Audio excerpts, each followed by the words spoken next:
Moa, and today I've brought you the world's easiest kimchi recipe.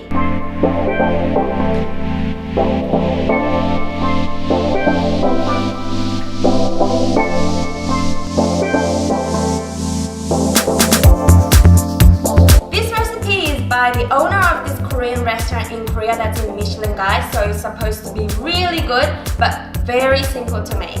I found this recipe on a Korean TV show, but the chef didn't give the exact measurements, but I figured it out for you guys, so I hope you enjoy it.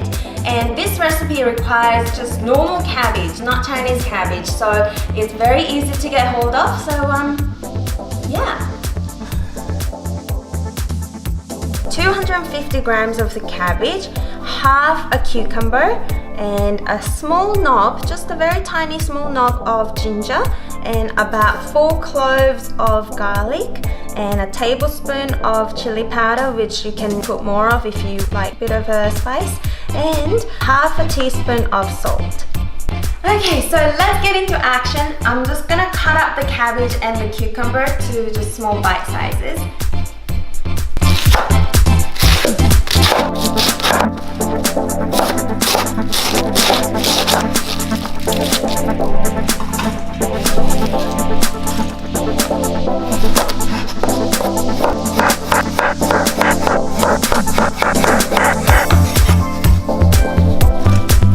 And you just put half a teaspoon of salt and give it a mix.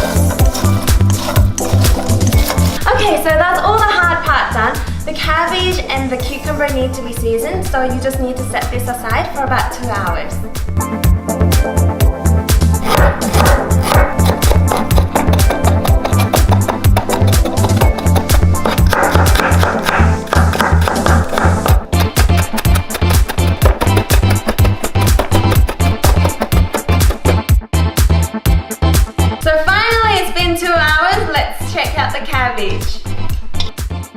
So you can see the cabbage and the cucumber have softened up a bit, but still crunchy. It's still crunchy, and the moisture has come out a little bit. So here I'm going to add the ginger and garlic and chili powder. And you just give it a mix.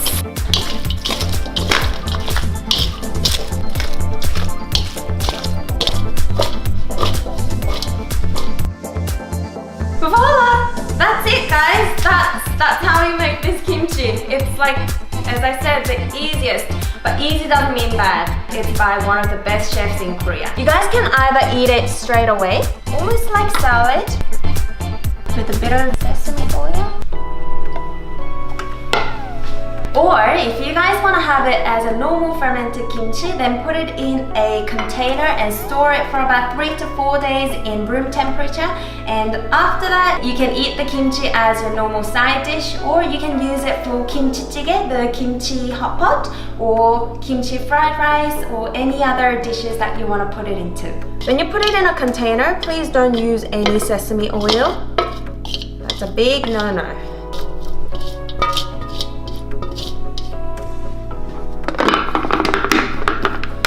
I've already made a batch a couple of days ago, so I can show you guys today what it looks like after a couple of days of making it. It's getting fermented. I don't think it's quite as fermented, but let's see how it looks. Oh, this one I've made with onion rather than cucumber. Still with the main ingredient cabbage, but you can use whatever you want. So let's open it up and see how it looks. As soon as I open it, I can smell the sourness and the sweetness from fermentation, and you can see it's quite different from the fresh ones. With the fresh one, you can see that it still looks very fresh. With the fermented one, you can see it's really well softened, but it's still very crunchy. Okay, so that's it, guys. How easy was the world's easiest kimchi recipe, right?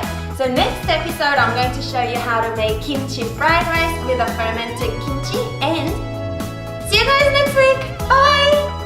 Oh, and don't forget to hit the subscribe button and the like button, and